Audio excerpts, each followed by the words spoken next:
Welcome everybody to Blizzard Peak Hill Climb. Today we're dealing with the 2014 Porsche 918 Spyder. Now this has a 1,300 horsepower, 1,215 pound-feet of torque from a 4.6 litre V8 engine, which is coupled to electric motors and a battery, and it also has a couple of turbochargers on it, and it weighs 3,742 pounds. It's got all-wheel drive, snow tyres and off-road suspension. It can do 0 to 60 in 2.777 seconds, and it can do 0 to 105.106 seconds, going on to a top speed of 267 miles an hour. So yeah, we finally got the third hybrid hypercar that we've ever had on a Forza game before, with the McLaren P1 and the Ferrari LaFerrari already going on this series. And yeah, they've put in pretty decent times, although the McLaren P1 is the one to beat, as that is nearly 2 seconds quicker than the Ferrari. But this car has plenty of power going for it. It's, you know, not the lightest of the three, but it does have plenty of power going for it, and this has all-wheel drive standard. The other two did not, so I feel that might give it a slight advantage over those other two. This isn't even the most powerful version of the Porsche you can have either, because you can upgrade it to have even more power, even less weight, but that goes into X-Class, and you can't race X-Class on rivals. So yeah, even though it's not the most powerful of the weight of the Porsche you can have on the game, it should hopefully still beat those other two cars, and I hope it does, because it is my favourite of the three. So let's see what it can do.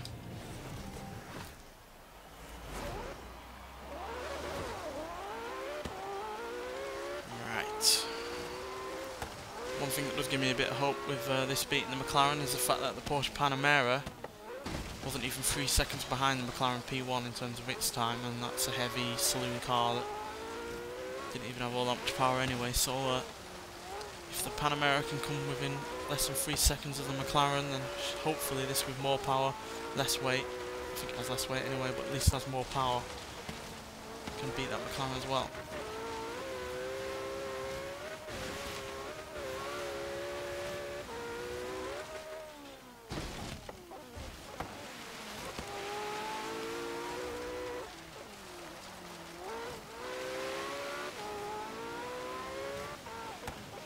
Hoping the fact that this car has all-wheel drive standard will give it that slight advantage over the other two, which didn't. Because obviously this car's made for all-wheel drive and the two weren't.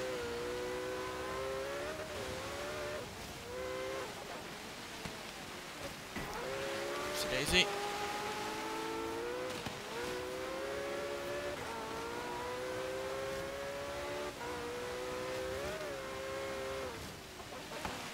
Plenty of speed going for it.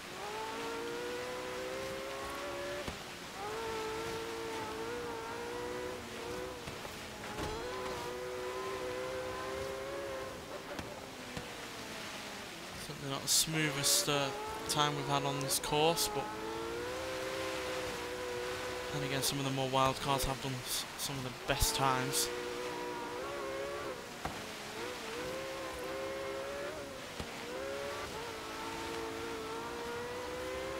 Well, there we go. It's beaten both the Ferrari LaFerrari and the McLaren P1, and not by a small margin either, at 1 minute 51.245. That means it's more than 3 seconds quicker than the McLaren P1, and more than, well, near enough 5 seconds quicker than the Ferrari LaFerrari. And it's not only quicker than those two, it's also quicker than the Lamborghini Sesto Elemento, the Ford GT, the Lamborghini Centenario and the Nissan NISMO, meaning it's in second place.